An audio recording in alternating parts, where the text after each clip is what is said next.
지금 수도권 지역이 온라인으로만 허용이 돼서 우리 먼저 연사 가서 드려야 되는데 가도 텅빈 예배당밖에 못 가서요. 순서를 좀 바꿔서 기름부터 예배를 인사를 이렇게 드리게 됐습니다. 우리 신혼부부 위해서 계속 기도해 주시면 감사하겠습니다. 자, 오늘은 사도행전 16장 27절부터 40절까지를 통해서 주 예수를 믿으라라는 내용으로 같이 이렇게 살펴보겠습니다.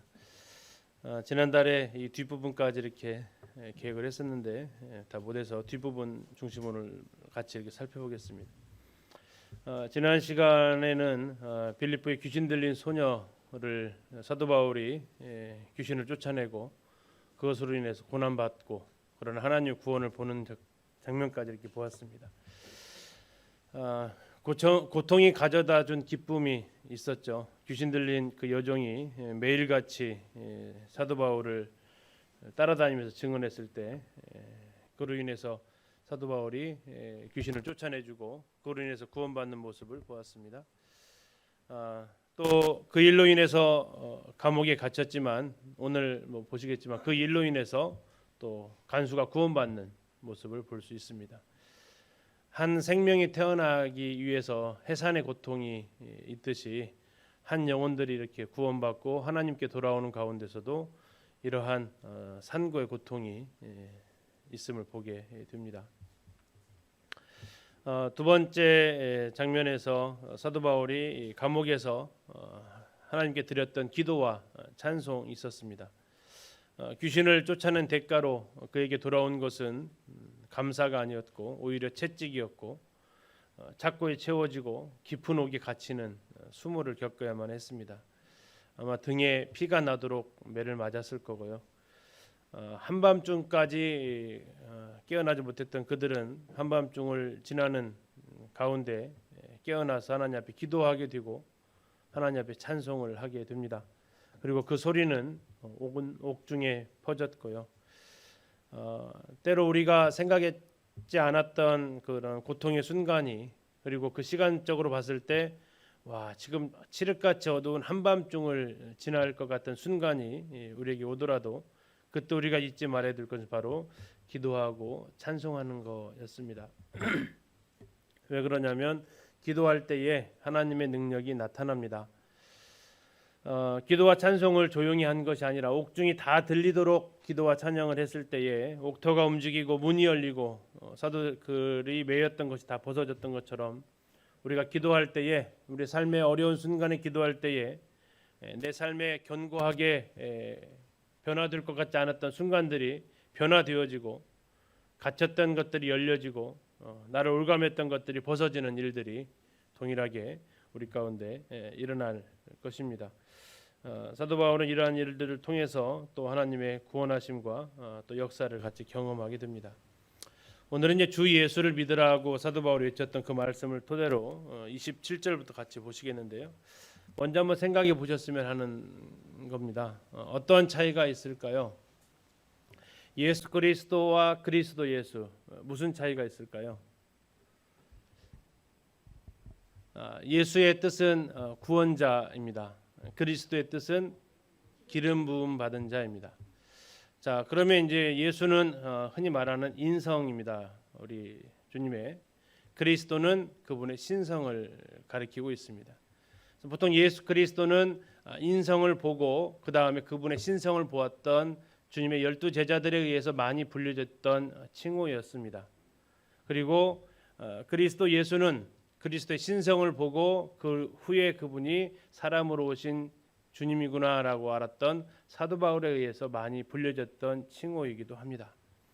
우리가 예수님을 사람으로 알았다가 그분이 하나님의 아들이셨구나라고 알 수도 있고요. 또 때로는 하나님의 아들이었는데 그분이 사람으로 오셨구나라고 고백할 수도 있겠습니다. 자, 우리는 예수 그리스도를 뭐라고 고백을 하시나요? 무엇부터 아셨습니까? 거기에 따라서 우리가 불러지는 호칭이 좀 달라질 수 있다는 겁니다. 또 한 가지 차이는요. 예수와 주 예수의 차이입니다. 자, 어떻게 다를까요? 우리 성도님들은 예수님 이렇게 많이 부르십니까? 주 예수님만 이렇게 많이 부르십니까? 그러십니까? 예. 그 예수라는 이름은 그냥 보통 명사입니다. 사람의 보통적인 이름입니다. 우리 주님 말고도 예수라는 이름을 가진 그 이름은 상당히 많이 있었습니다. 그래서 예수님 이름으로 기도하게 되면 엄연한 이름으로 누구를 대상으로 기도한 것인지 모를 수 있습니다. 그래서 성경은 주 예수라고 이렇게 이야기를 하고 오늘 사도 바울이 외치는 것도 역시 주 예수라고 외칩니다. 그러면 이 주 예수의 뜻은 무엇입니까?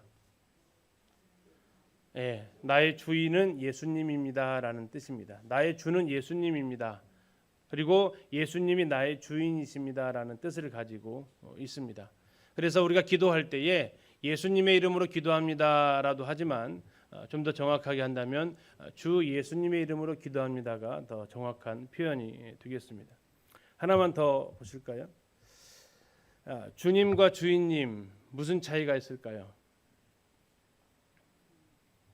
주님과 주인님 우리는 어떻게 부르십니까? 주인님이라고 부르십니까? 주인님이라고 부르십니까? 주님이라고 많이 부르시죠. 혹시 주인님 하면서 기도하시는 분 계십니까? 잘 안 하시죠. 근데 느낌은 어떤 게 더 이렇게 내가 종 같습니까? 그죠? 주님 하면서 내가 종이라는 생각을 별로 안 하시죠. 근데 주인님 하면 내가 종이구나라는 생각을 바로 하게 됩니다. 이게 주님 하면 이게 을에 그냥 부르는 듯한 호칭처럼 생각하기 쉽습니다. 그러나 정확한 이 주님의 뜻은 주인님입니다. 나의 주인이라는 얘기죠.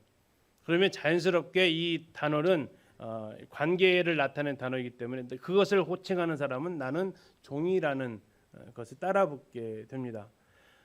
우리 그리스도 예수 우리 주님을 나는 어떻게 호칭하고 있는가, 이것이 호칭은 굉장히 중요한 거죠. 그 사람을 부를 때 이 관계를 특징 지어주게 됩니다. 지금 뭐 신혼부부 이렇게 했지만 전에는 아마 뭐 형제님 자매님 이렇게 불렀을 겁니다. 설마 결혼하고도 그렇게 부르진 않겠죠. 결혼하고 그렇게 부르면 안 됩니다. 그러면 누구도 그렇게 불러줄 수 있는 단어죠. 그러면 아내만이 불러줄 수 있는 단어가 있고 호칭이 있고 남편만이 불러줄 수 있는 호칭이 있다라는 겁니다. 그것이 뭡니까? 우리 신랑 뭐라고 불러야 돼요? 그죠. 그 호칭은 형제님 이외에는 누구도 불러줄 수가 없는 호칭이에요. 자매님 뭐라고 불러야 돼요? 내 남편이라고 불러야 됩니다. 그 호칭은 자매님 이외에는 누구도 불러줄 수 없는 거예요. 그리고 그것을 통용하는 것이 이제 여보라는 단어를 씁니다. 결혼하고도 뭐 이렇게 자기야 누구 아빠, 이 호칭은요 누구도 불러줄 수 있는 호칭입니다. 그러면 나도 역시 그러한 대중 속에서 나로 존재해달라는 얘기가 돼요. 그렇게 부르지 마시고 아이가 생기셔도 여보하고 부르십시오. 그것은 나만이 불러줄 수 있는 호칭 아닙니까? 여보 뜻이 뭡니까? 보배 같은 사람이라는 뜻입니다. 같을 여자의 보배 보자입니다. 이게 여보한다는 얘기는 나에게 보배 같은 사람이라는 뜻입니다. 나밖에 불러줄 수 없는 거예요. 내 남편, 내 아내를 향해서 나밖에 불러줄 수 없는 호칭입니다. 이 관계가 있습니다. 자, 이건 이제 신랑 신부를 위해서 특별히 1분 했습니다. 자, 우리에게 성도들에게 있어서 역시 이 예수님을 가리킬 때 주 예수님 이렇게 불러주시는 것이 합당합니다. 좀 더 하면 잊어버릴 것 같으면 나의 주인이신 예수님 하셔도 좋겠습니다. 우리가 너무나도 쉽게 주님 주님 합니다. 근데 정말 이게 나에게 나의 주인이라는 그런 고백이라면 괜찮습니다만 그냥 상투적인 호칭이라면 우리는 한번 재고해 볼 필요는 있겠습니다. 오늘 이 예수님에 대해서, 그분이 나의 주인이심에 대해서, 그리고 나의 주님이라 고백하는 사람은 어떠한 삶을 살아가는지, 또 그러한 사람들로 이루어진 교회의 아름다움에 대해서 같이 이렇게 보도록 하겠습니다. 자, 이제 오늘까지 하면 빌립보가 마무리가 되겠습니다. 지난번에 이제 루디아의 교회 터를 보셨고, 그리고 이제 바로 지난번에는 사도 바울이 갇혔던 감옥터를 같이 보셨습니다. 오늘은 빌립보에 가면 또 하나 볼 수 있는 유적을 잠시 좀 보고 가려고 합니다. 지금 이 팔각형 안에 채워져 있는 건물입니다. 여기를 가리켜서 이제 옥타곤 교회라고 합니다. 옥타곤이라는 뜻은 팔각형이라는 뜻을 가지고 있습니다. 이 옥타곤 교회를 인공위성이 찍은 사진을 보면 이렇게 생겼습니다. 이 모습 자체가 이제 팔각형이 되어져 있는데요. 모형도가 이렇게 되어져 있습니다. 가운데 부분이 지금 이제 여기 나와 있는 이 부분들 있죠. 여기가 지금 팔각형입니다. 여기가 팔각형에서 옥타곤 교회라는 이름이 붙였고요. 이 부분이 팔각형으로 되어져 있습니다. 교회 가장 그 가운데 부분입니다. 그리고 이제 여기가 있는 곳이 침례터가 지금 여기에 예배당 바로 옆에 침례터가 발견이 됐고요. 이따 확인 한번 하겠습니다. 그리고 더 위로 올라가면 이제 목욕탕도 있었고, 다음에 여기는 예배당의 비잔틴 시대의 특징은 예배당 앞에 늘 정원이 있습니다. 아트리움이라고 하는 이런 정원이 이렇게 있고요. 또 지금 이쪽 보이는 곳에는 이 빌립보 교회, 옥타곤 교회 장로들이 거처했던 사택 이렇게 또 같이 이렇게 있었습니다. 초기에 발굴되었던 당시의 인공위성 사진인데요. 지금은 이렇게 지붕이 씌워져 있습니다. 이 부분이 지금 여기 있는 부분이 이렇게 지붕으로 씌워져 있는 이 부분인데, 그 지붕을 씌워놓은 이유는 무엇인가 보호하려고 했다라는 거죠. 뭘 보호하려고 했냐면 이 모자이크를 보호하려고 했습니다. 이 옥타곤 교회는 교회사적으로 교회의 중요한 교회입니다. 313년 콘스탄티노플 황제에 의해서 기독교가 국교로 공인된 이후에 처음으로 세워진 교회가 바로 이 교회입니다. 그때 당시 기독교가 왜 다른 곳도 아닌 예루살렘이나 베들레헴도 아닌 이곳에 첫 교회를 세웠을까요? 이것은 바로 빌립보 교회의 상징성을 갖고 있기 때문에 그렇습니다. 빌립보 교회가 유럽의 최초의 교회이지 않습니까? 그래서 그들은 아마 그러한 개념을 가지고 기독교가 공인된 이후에 처음 교회를 바로 이곳에 세운 것입니다. 모자이크에 가서 일부에 보면 이런 글귀가 쓰여져 있습니다. 해석이 어렵죠. 그래서 해석을 좀 해드리면요, 이렇게 써 있습니다. 사대 사람 포르피우스가 초대교회 지하 집회소이며 무덤 터 위에 예배당을 지어 사도 바울에게 봉헌한다, 이렇게 쓰여져 있습니다. 이 포르피우스라는 사람은 사대교회 출신의 빌립보 감독이었습니다. 그가 예배당을 지어서 하나님 앞에 드렸는데 사도 바울이 이곳에 처음 개척했던 교회이기 때문에 사도 바울에게 봉헌한다면서 썼습니다. 이 장소가 어디 장소였었냐면 초대교회 성도들이 기독교가 박해 시대에 지하로 가서 모였습니다. 로마에서 유명한 것이 카타콤이라는 게 있죠. 지하에 성도들이 모였던 곳. 그곳에 이제 성도들이 무덤과 같이 생활을 했던 곳이 이제 로마 지하교회라고 이렇게 보통 알려져 있습니다. 이 지하교회는 로마에만 있었던 게 아니고 로마 제국의 전 지역에 산재되어 있었는데, 그 중에 하나도 역시 빌립보에도 지하교회가 있었다라는 것입니다. 그리고 그 지하교회는 동일하게 그 신앙을 위해서 지키다가 돌아가신 성도들의 시신을 안치해 놓은 무덤이 그곳에 있었던 것이고, 성도들은 초대교회에 모일 때 우리처럼 이렇게 편안한 건물에 모이지 않고 지하로 들어가서, 그리고 그 지하는 당시 무덤으로 사용되어졌던 곳이었다는 거죠. 그런 곳에는 보통 로마 사람들이 잘 오지 않기 때문에 오히려 그들이 더 모이기에는 환경적으로는 열악했지만, 그러나 그들이 로마의 눈을 피해서 모이기에는 더 적절했던 곳 같습니다. 아무튼 그곳 위에다가 예배당을 지었기 때문에 상당히 상징적인 의미를 가지고 있었던 것이고요. 신약 시대의 로마 지역에 마게도니아 직경 첫 성에 처음으로 세워졌던 교회가 빌립보 교회였다면, 비잔틴 시대에 기독교 국교 이후에 또 최초로 세워진 교회가 바로 이 옥타곤 교회가 되겠습니다. 그 모자이크를 보면 이러한 모습이 나와 있는데요. 이게 뭐냐면 그림을 돌리면 이렇게 생겼습니다. 오늘 떼셨던 포도주 만찬잔이 모자이크로 처리가 되어져 있습니다. 그들이 매주 주의 만찬을 통해서 주님의 죽으심과 부활하심을, 그리고 다시 오심을 기억했다라는 것을 중요시했다라는 것을 알 수가 있고요. 아까 보셨던 대로 그 뒤에는 이러한 침례터가 발굴이 되었습니다. 그리고 이 침례터에 물 공급하기 위해서 이제 바로 옆에 목욕탕 같은 시설도 있었죠. 또 이런 것들이 있으면서 이곳이 비잔틴 시대 교회였다라는 것을 알 수 있게 되었습니다. 그리고 오늘 그 교회의 모태가 되었던 빌립보 교회 초대 교회의 모습도 오늘 같이 이렇게 살펴보려고 합니다. 자, 사도행 16장 27절부터 33절까지의 말씀 제가 좀 빠르게 읽겠습니다. 27절부터 보시면요. 성경을 좀 같이 펴셔서 같이 보셔도 좋겠습니다.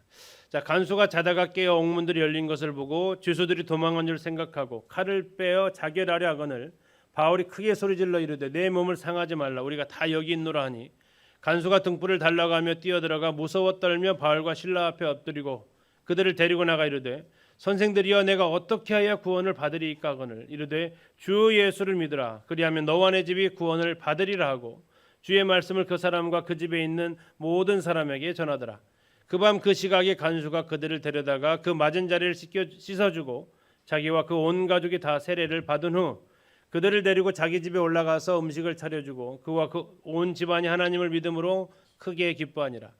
날이 새매 상관들이 부하를 보내어 이 사람들을 놓으라 하니 간수가 그 말들을 바울에게 말하되 상관들이 사람을 보내어 너희를 놓으라 하였으니 이제는 나가서 평안히 가라 하거늘 바울이 이르되 로마 사람인 우리를 죄도 정하지 아니하고 공중 앞에서 때리고 옥에 가두었다가 이제는 가만히 내보내고자 하느냐 아니라 그들이 친히 와서 우리를 데리고 나가야 하리라 한데 부하들이 이 말을 상관들에게 보고하니 그들이 로마 사람이라는 말을 듣고 두려워하여 와서 권하여 데리고 나가 그 성에서 떠나기를 청하니 두 사람이 옥에서 나와 루디아의 집에 들어가서 형제들을 만나보고 위로하고 가니라.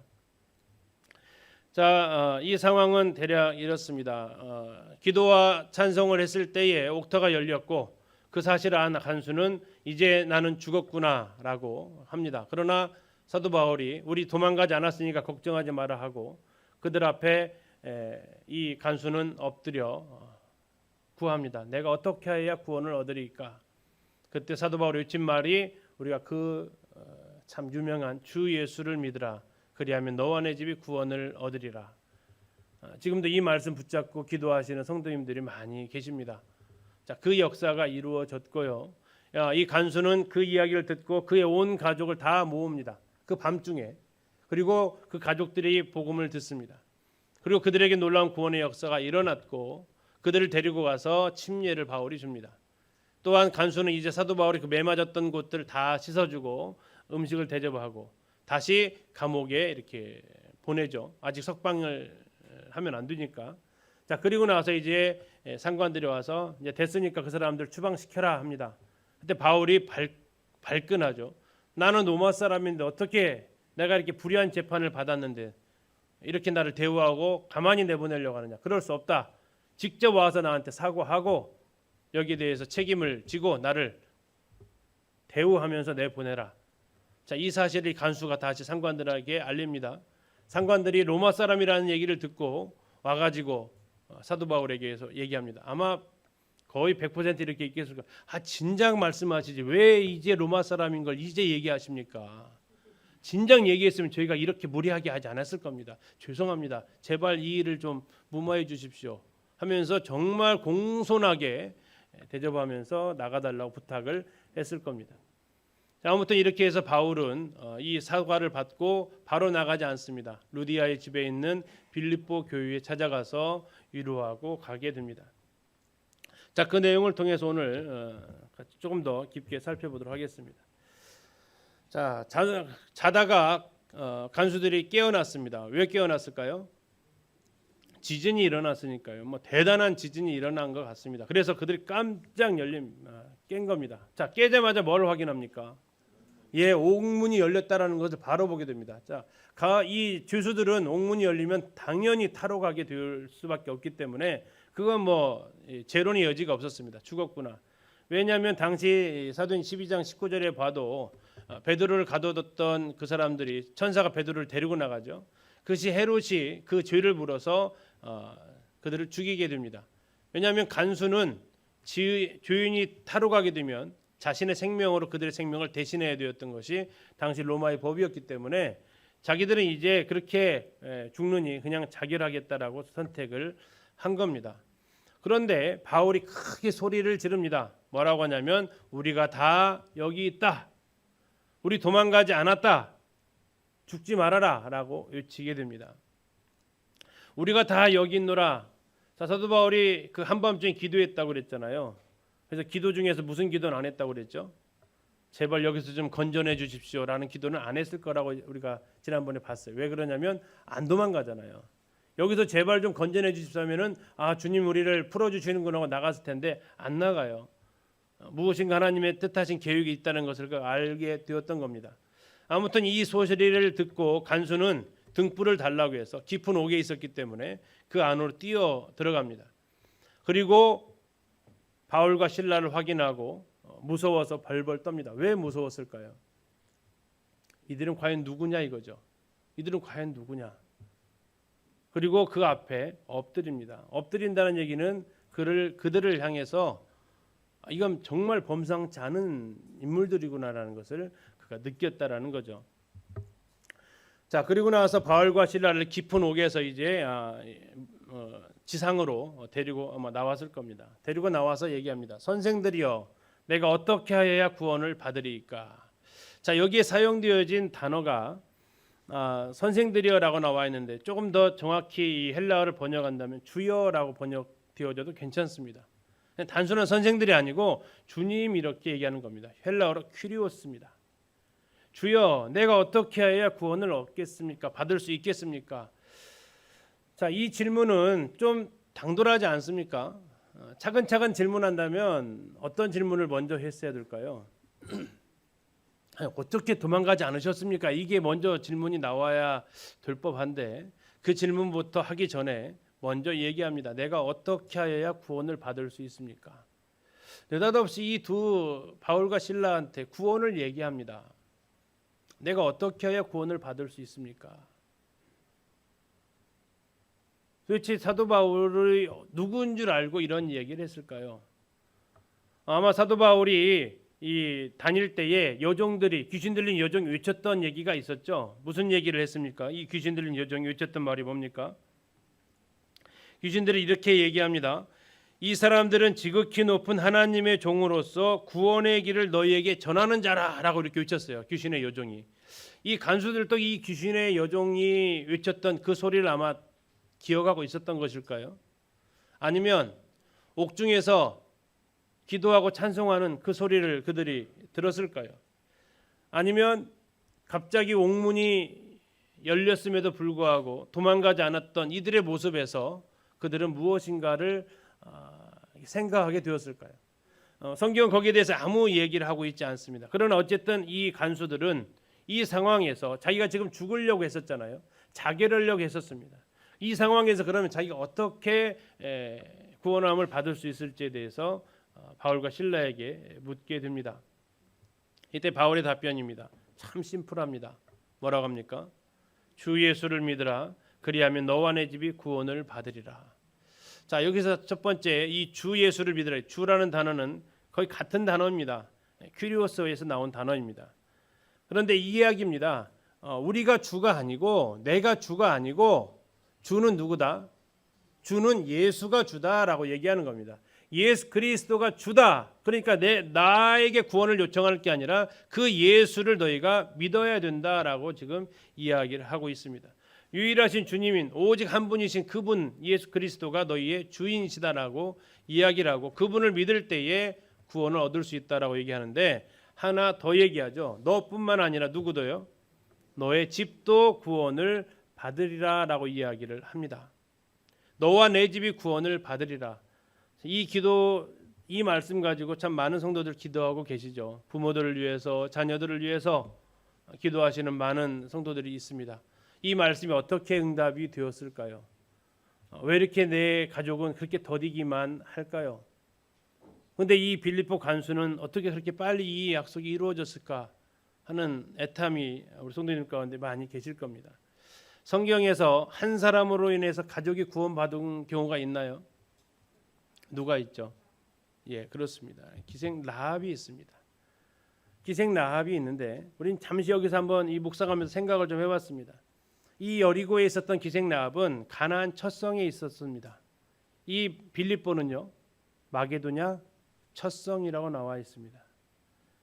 출애굽한 백성들이 들어가서 처음으로 맞닥뜨린 성이 여리고 성이고 그 여리고 성에 있었던 여인이 바로 라합이었습니다. 그리스로 넘어오면서 처음으로 맞닥뜨렸던 성은 빌립보 성이었고 그리고 지금 만나고 있는 그 사람은 간수였습니다. 이 두 사람의 공통점이 뭐냐면 그의 가족들이 구원함을 받았다라는 것입니다. 하나님 이 첫 성에서 구약에서는 한 여인, 또 신약에서는 한 간수를 통해서 하나님의 구원의 역사를 이루어 가십니다. 자, 라합은 어떻게 그의 가족이 구원을 받을 수 있었습니까? 여호수아를 보니까 어떻게 했다고 나옵니까? 가족들을 전부 다 자기 집으로 불러 모았습니다. 그 여리고성이 공격당한 그날에 모든 가족들을 자기 집으로 다 초대를 해서 그 한 집에 머물렀다고 얘기하고요. 빌립보 간수는 어떻게 했냐면 이렇게 얘기합니다. 주의 말씀을 그 사람과 그 집에 있는 모든 사람에게 전할 수 있도록 모은 것입니다. 구원은 내가 시킬 수 없습니다. 놀라운 것은 라합과 간수가 했던 일은 우리가 해야 된다는 것입니다. 그것은 무엇입니까? 하나님의 말씀을 들을 수 있도록 자리를 마련하는 것입니다. 우리는 정말 이 일에는 수고를 하셔야 됩니다. 가족들이 하나님의 말씀을 들을 수 있는 환경은 어떻게 됐든 우리가 준비를 해야 되고, 그리고 이 일을 간수는 하게 됩니다. 자기만 아니라 그 집에 있는 모든 사람이 그 복음을 들을 수 있도록 합니다. 주의 말씀을 듣게 했다라는 것입니다. 그리고 그 밤 그 시각에 한밤중에 시간을 연기하지도 않고 기회를 봐서 바로 그 자리에서 이 일을 실행했다고 얘기하고 있습니다. 간수가 바울과 실라를 데려다가 그 맞은 자리를 씻어 주었습니다. 그런데 더 놀라운 것은 그들은 씻어 주었지만 씻음을 받았습니다. 바울과 실라는 매맞은 자리가 씻음을 받았지만 이 간수와 그의 가족은 뭐가 씻음 받았습니까? 주의 씻음을 받았습니다. 그 온 가족이 세례를 받았습니다. 그리고 그들을 데리고 다시 집으로 올라가서 음식을 차려줍니다. 그리고 그와 온 집안이 하나님을 믿음으로 크게 기뻐했다고 나오고 있습니다. 우리가 기억할 것은 일반 기독교계에서 이 말씀을 근거로 유아 세례를 성경적이다라고 주장을 하고 있습니다. 유아 세례는 할례에서부터 왔습니다. 구약에. 그러나 그들이 근거 구절이 부족할 때 그거 가지고 너와 내 집이 구원을 얻으리라 했을 때 그 집안에 갓난 아이들도 있지 않았겠냐라고 이렇게 얘기하면서 얘기를 합니다. 그러나 성경은 분명하게 얘기합니다. 이 32절에 주의 말씀을 들은 사람들이 34절에서 하나님을 믿었다라고 이야기를 하고 있습니다. 주 예수를 믿으라 그리하면 너와 내 집이 구원을 얻으리라는 이 말씀이 성취가 되어지고 있습니다. 예수를 어떻게 생각하느냐라는 것. 예수를 믿으라 하지 않았습니다. 주 예수를 믿으라고 외쳤습니다. 내가 믿고 있는 예수님이 아니라 내가 믿고 있는 주 예수님이 어쩌면 우리에게는 더 가족들에게 필요할지도 모르겠습니다. 주 예수를 믿은 사람은 그의 삶이 종으로서의 삶으로 달라지게 되어져 있습니다. 어쩌면 우리 가족들은 그 모습을 보면서 무엇이 너를 이렇게 달라지게 만들었니? 라는 이러한 소리를 듣고 싶어 할지 모르겠습니다. 그렇다면 나도 그 이야기를 한번 듣고 싶다고. 아무튼 우리가 해야 될 것은 이제 그 주 예수를, 그 주 예수님의 말씀을 우리 가족들이 듣게 하는데 우리가 힘을 써야 된다는 것입니다.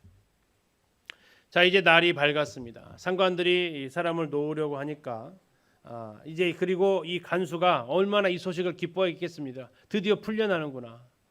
그런데 사도 바울의 반응은 싸늘했습니다.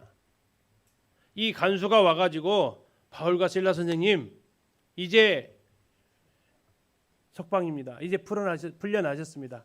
그러면서 얘기합니다. 평안히 가십시오. 우리 평안하다라는 것을 히브리어로는 잘 아시죠? 뭡니까? 샬롬이죠. 샬롬. 이게 헬라어도 있어요. 헬라어도. 자, 한번 따라해 보실래요? 에이레네.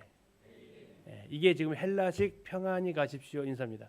오늘은 집에 가실 때 성도로 서로에게 에이레네 하십시오 한번. 이게 뭐냐면 평안히 가라라는 뜻입니다. 이 코로나 시대에 잘 어울리는 인사말 아닙니까? 평안히 가십시오. 에이레네. 이렇게 샬롬도 유치지만 헬라식으로 하면 에이레네입니다. 에이레네. 평안히 가라라고 합니다. 그런데 바울이 얘기합니다. 나 그렇게 못 간다 얘기합니다. 그러면서 얘기하는 거죠. 나는 로마 사람이다라고 합니다. 로마 사람이다. 로마 사람이 권리가 있다라는 얘기입니다. 죄를 정하지도 않고 심판받게 하는 거. 다시 말하면 자기가 항변할 기회도 주지 않았습니다. 그리고 무슨 죄를 졌는지에 판결도 내리지 않고 무작정 때려버렸습니다. 그리고 공중 앞에서 때렸습니다. 모욕을 준 겁니다. 다음에 옥에다가 가두었습니다. 이것은 전부 로마 시민법을 어긴 행동이 되는 것입니다. 그리고 얘기합니다. 가만히 이제 무마시키겠다고, 없던 일처럼 하겠다고. 천만에 아니야, 친히 와서 우리를 데리고 나가야 하라. 그리고 이 소식을 너희 상관들한테 가서 분명하게 전해라라는 겁니다.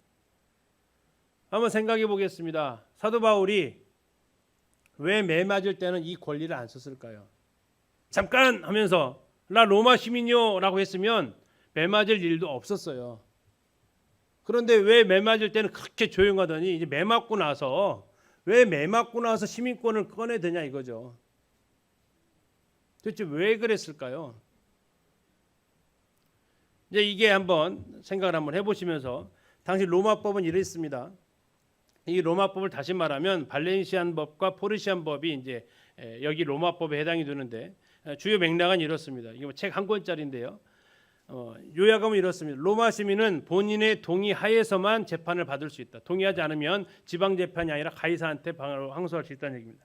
지방 법률에 따라 재판받기가 곤란한 문제일 경우에 지방 당국자가 아닌 황제에게 재판을 받기 위해서 호소할 수 있다는 겁니다. 세 번째, 각 행정구역의 로마 총독도 이게 저기 우리 사도 바울의 나중에 보면 벨릭스나 베스도 이런 사람들입니다. 총독들도 죄의 규명이나 재판을 거치지 않고 로마 시민권자에게 채찍으로 때리는 것, 고문하는 것 내릴 수 없다라는 겁니다. 마지막, 각 행정구역의 로마 총독은 피고가 로마인인 경우 어느 때라도 로마의 황제에게 호소할 수 있도록 길을 열어주어야 한다라는 게 로마 시민법이고요. 그래서 지금 이 법을 들이게 되면 이 빌립보에 있었던 이 사람들은 처벌을 받게 되는 것입니다. 그런데 우리가 생각해 보는 것은 왜 바울은 맞을 때는 안 썼냐 이거죠. 맞을 때 썼으면 더 깔끔하지 않을까요? 왜 그랬을까요? 참 생각을 좀 해보고 이거 가지고 한번 얘기해봐도 참 좋을 것 같습니다. 왜 안 썼을까요? 그런데 쭉 다른 서신서를 봤을 때 바울의 일관적인 모습이 이랬습니다. 바울은 자기를 위해서 권리를 행사하지 않아요. 고린도에서 이렇게 얘기합니다. 만일 음식이 내 영제를 실족하게 한다면 나는 영원히 고기를 먹지 않겠다. 그렇게 해서 내 영제를 실족하지 않게 하겠다. 자, 사도 바울에게는 무슨 권리가 있었습니까? 예, 고기를 마음껏 먹을 수 있는 권리가 있었다라는 것입니다. 그럼에도 불구하고 형제들이 만약 이것으로서 어려워한다면 나는 이 권리를 뭐 하겠다고요? 쓰지 않겠다라는 겁니다. 빌레몬서는 이렇게 얘기합니다. 내가 그리스도 안에서 아주 담대하게 너에게 마땅한 일로 명할 수도 있으나 도리어 사랑으로서 간구한다라고 얘기합니다. 오네시모를 영접하는 이 문제에 대해서 바울은 빌레몬한테 이런 권리를 가지고 있었다는 얘기입니다. 마땅한 일로 명령할 수 있다. 그러나 이 권리를 나는 쓰지 않는다. 대신 뭐 한다고요? 부탁한다. 사랑으로서 부탁한다. 명령을 하면은 더 쉽게 해결할 수 있는 일이잖아요. 그런데 오히려 부탁을 하고 있다라고 합니다. 그리고 그 결정체는 고린도전서에서 더 많이 나오고 있습니다. 우리가 먹고 마실 권리가 없겠느냐? 우리가 다른 사도들과 주의 형제들과 게바와 같이 믿음의 자매된 아내를 데리고 다닐 권리가 없겠느냐? 어찌 나와 바나바만 일하지 아니할 권리가 없겠느냐? 여기서 일하지 않을 권리는 다시 말해서 전임 사역할 권리가 있다는 얘기입니다. 지금 사도 바울은 일하면서 투잡을 하는 거죠. 일하면서 천막짓는 일하면서 목회하고 있다는 얘기예요. 그런데 당시에 사람들을 보면 천막짓는 일 하지 않고 그냥 이 일에 전념하면서 사역을 할 수 있었다는 얘기예요. 사도권을 가지고 있어서 베드로와 다른 제자들이 그렇게 사역을 했기 때문에 자신도 역시 일하지 않으면서 이게 생계를 위한 직업을 갖지 않고 이 일만 온전히 할 수 있었다는 얘기예요. 그럼에도 불구하고 자기는 누가 자기 비용으로 군 복무를 하겠느냐? 지금 사도 바울은 군 복무를 하는데 무슨 비용으로? 내 돈 쓰면서 내 돈 비용하겠다는 얘기예요. 하고 있다는 얘기예요. 누가 포도나무를 심고 그 열매를 먹지 않겠느냐? 포도나무를 심었지만 그 열매는 따지 않았다는 얘기예요. 누가 딴 거예요? 다른 사람이 따서 먹으라고 한 거예요. 양떼를 기르고 양떼의 젖을 먹지 않았다는 얘기예요. 양떼를 기른 사람은 양떼의 젖을 먹을 권리가 있는데 그걸 안 썼다는 얘기예요. 왜 그렇게 했느냐? 우리가 이 권리를 쓰지 아니하고 범사에 참는 것은 그리스도의 복음에 아무 장애가 없게 하려 함이다라고 얘기합니다. 이 모든 내가 권리를 다 써서 했다면 이 복음이 확장되는 일에 장애가 되었을 것을 그는 생각을 했고, 그래서 이 권리를 자기는 포기했다라고 하는 것입니다. 사도 바울의 삶이 이랬다는 얘기입니다. 다시 말하면 왜 권리를 쓰지 않았을까요? 그것은 자기를 위한 거였습니다. 그 권리를 썼다면 그는 결국 핍박받지 않기 위해서 시민권을 쓴 것밖에 되어지지 않습니다. 예수님도 자신의 권리가 있으셨습니다. 떡 만들어 드실 권리가 있어요, 없어요? 40일 줄였으니까. 있잖아요. 높은 곳에서 뛰어내려서 다치지 않으실 권리를 가지고 계시다고요. 그러나 그 권리는 전부 누구를 위해서 쓰는 겁니까? 자신을 위해서 쓰는 거라고요. 주님은 한 번도 자신의 필요를 위해서 하나님의 능력을 갖다 사용하지 않으십니다. 사도 바울 역시 동일하게 그 예수님을 본받았던 사도 바울도 자신의 필요를 채우기 위해서는, 자신의 유익을 위해서는 그러한 권리를 그는 포기했다라고 얘기하고 있습니다. 쓰지 않았다라고 얘기하고 있습니다. 우리 성도님들은 그리스도를 믿은 이후에 나에게 마땅히 내가 누릴 권리들이 있으십니다. 그것을 어떤 걸 포기했는가를 한번 생각해 보시죠. 나를 위해서 내가 포기한 거 말고요. 아니, 내가 나를 위해서 쓸 수 있음에도 불구하고 내가 복음을 위해서, 교회를 위해서 나는 이것을 쓰지 않겠다. 성도들을 위해서 나는 이 권리를 사용하지 않겠다라고 한 거. 이게 바로 아까 말씀드린 예수를 주로 고백한 사람들의 삶의 모습이다 이거죠. 누가복음에서 우리는 충격적인 장면을 봅니다. 저 마찬가지 봤습니다. 주님이 이렇게 얘기하십니다. 종이 밭에 나가서 일하고 왔습니다. 그러면 주인이 아이고 수고했다. 내가 밥 차려줄게. 밥 먹어라.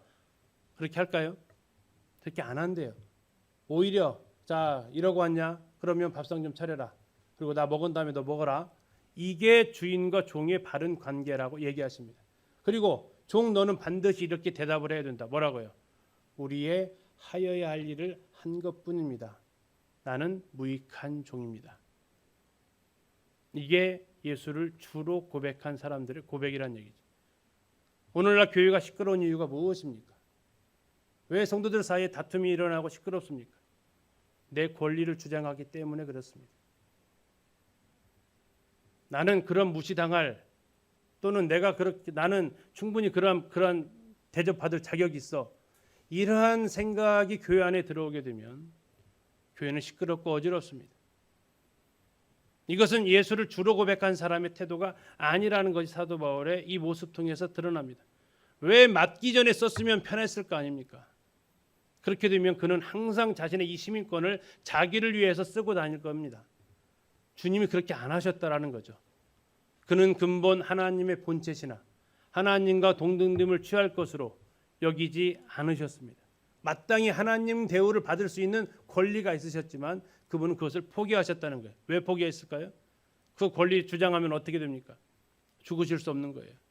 그 권리를 주장하시면 그분은 죽으실 수 없습니다. 그래서 사람들과 같이 되셨고 사람의 모양으로 나타나셨고 죽기까지 복종하십니다. 자유자의 권리가 있는데 종의 의무를 그분은 담당하셨습니다. 그걸 사도 바울은 잘 알고 있었고 자신을 위해서 그는 권리를 쓰지 않습니다. 그럼 이 순간에는 왜 썼을까요? 이 순간에 사도 바울은 빌립보를 나가는 입장에서 왜 썼을까요? 만약 이대로 그냥 조용히 나가면 빌립보 교회는 어떻게 될까요? 그 사도 바울 매맞았던 불법을 행했던 사람에 의해서 개척된 교회가 됩니다. 그렇게 되면 로마 빌립보 교회는 어떤 입장이 될까요? 사도 바울이 떠나고 나면 더 어려워지는 교회가 됩니다. 핍박받게 됩니다. 그래서 이 교회를 보호해야 될 책임이 있었고 그에게 무슨 혜택이 있겠습니까? 정중히 대접받으면서 가는 게 그에게 무슨 유익이 있겠습니까? 그는 그를 위해서 쓰지 않았습니다. 마지막에 그가 어떻게 합니까? 마지막에 갈 때 제발 좀 떠나십시오 했더니 40절에 두 사람이 어떻게 했다고요? 루디아의 집으로 찾아갑니다. 왜 루디아의 집으로 찾아갔을까요? 누구 보라고요? 이 상관들 보라고요. 너희들 지금 나한테 이런 피해를 끼쳤지만 내가 속해 있는 이 사람들을 향해서 동일한 피해를 주지 말 것을 지금 행동으로 말하고 있는 것입니다. 그는 루디아의 집을 찾아가서 거기에 모여 있는 형제들을 만나게 됩니다. 누가 모여 있었을까요? 그 루디아의 집에 누가 모여 있었을까요? 첫째는 같이 떠났던 두 사람이 있었을 겁니다. 디모데하고 누가 있었겠죠. 그렇죠? 다음에 루디아와 그때 함께 구원받았던 자매들이 있었을 겁니다. 그리고 아마 귀신 들린 여정도 구원받았다면 그 자리에 있었을 것입니다. 구원받았을 거라고 저는 개인적으로 생각을 합니다. 또 아마 빌립보 관수들이 모였을 것입니다. 근데 놀라운 것은요, 누가 누구를 위로했다고 나옵니까? 이 상황이면 누가 누구를 위로해야 돼요? 거기에 있어 루디아 집에 있었던 성도들이 바울과 실라를 위로해야 됩니까? 아니면 바울과 실라가 그 성도들을 위로해야 됩니까? 성도들이 위로해 주는 게 맞잖아요. 사도 바울이 어떻게 하냐 보십시오. 형제들을 만나보고 뭐 했다고요? 누가 누구한테 한 겁니까? 바울과 실라가 한 거예요. 걱정 마, 괜찮아. 그리고 내가 이런 일로 이렇게 했지만 나 여기에 대해서 상관들로부터 분명히 법적 소명 다 받았고 이 일로 인해서 오히려 너희들한테는 더 함부로 못할 거야. 걱정하지 마. 너희들이 왜 맞은 걸로 인해서 마음에 두려워하지 마. 그리고 놀라운 것은 4명이 거기를 빌립보에 왔잖아요. 4명이 다 가지 않았다는 얘기예요. 누가 가냐면 바울과 실라와 디모데만 갔어요. 누가를 떨어뜨려 놔요. 어떻게 할 수 있냐고요? 17장 1절이 그걸 얘기를 하고 있어요. 뭐라고 나와 있습니까? 그들이 했습니다. 그들이. 자, 그들과 그 앞에는 우리가 있었습니다. 우리에는 누가 들어가 있습니까? 내가 들어가 있어요. 내가. 그렇죠? 그들이에는요. 내가 빠져 있어요. 그러면 내가 누구예요? 이 글을 쓴 사람이에요. 이 글을 쓴 사람이 누구라고요? 누가예요. 우리가 갔다는 얘기는 내가 포함되어서 갔다는 얘기예요. 빌립보에. 근데 그들이 갔다고 하는 얘기는 뭐예요?